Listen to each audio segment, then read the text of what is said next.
కీర్తనల గ్రంథము 89వ కీర్తన 3వ వచనం.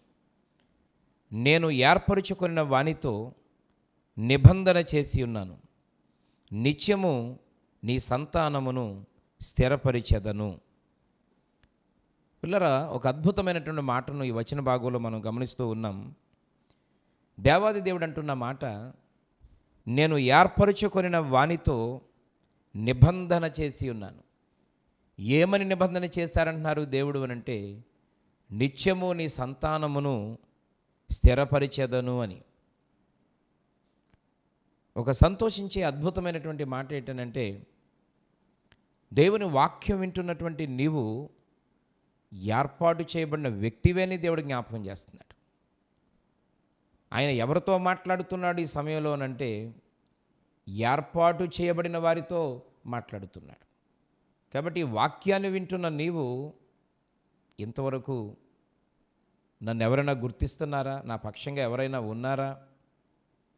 అసలు నేను ఎవరి కోసం బ్రతకాలి, నాకెవరున్నారు అని నువ్వు బాధపడుతూ ఇబ్బంది అనుభవిస్తూ ఉన్నట్లయితే, ఈ వచన భాగంతో దేవుడు నిన్ను తాకుతూ అంటున్నాడు, నీవు ఏర్పాటు చేయబడినటువంటి వ్యక్తివి అని.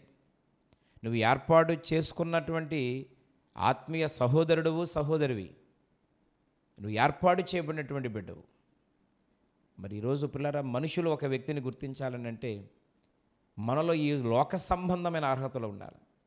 కానీ సృష్టికర్త అయినటువంటి దేవదేవుడు నిన్ను ఏర్పాటు చేసుకున్నాడు అని అంటే, ఆ గొప్ప దేవుని యొక్క స్థాయికి తగినది మన దగ్గర ఏమైనా ఉందా అని అంటే, పిల్లరా, మన దగ్గర ఏమీ లేదు.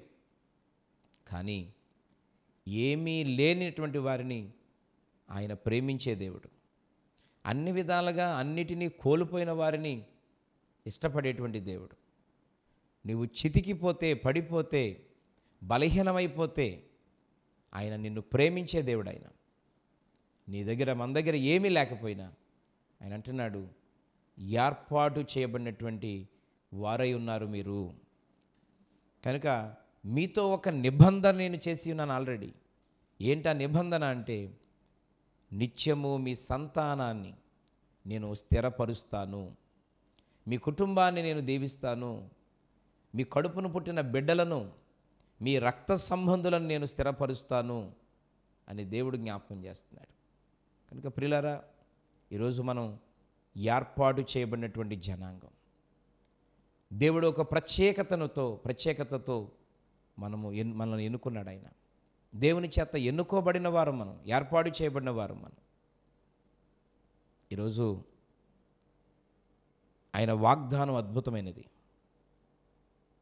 ఈరోజు ఏర్పాటు చేయబడిన నీవు భక్తి జీవితంలో నమ్మకంగా, విశ్వాసంగా, కుడి ఎడమలకు సోలిపోకుండా ఆత్మీయతలో నమ్మకంగా సాగుతూ వెళ్ళిపోతే, ఈరోజు నీకు మాత్రమే దీవెన కాకుండా నీ సంతానాన్ని, నీ వంశాన్ని, నీ రక్త సంబంధులను, నీ బిడ్డలను, నీ కుటుంబాన్ని దేవుడు అన్ని విధాలుగా స్థిరపరుస్తానంటున్నాడు. చదువుల్లో స్థిరపరచబడతారు, ఆరోగ్యంలో స్థిరపరచబడతారు.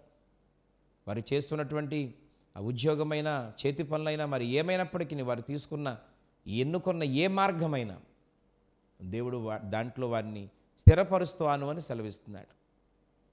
ఈరోజు నువ్వు ఏర్పాటు చేయబడిన బిడ్డవు, ఒక ప్రణాళికతో ఎన్నుకో చేయబడినటువంటి వ్యక్తివి. కనుక ఎట్టి పరిస్థితుల్లో బలహీనపడొద్దు, నిరుత్సాహపడొద్దు.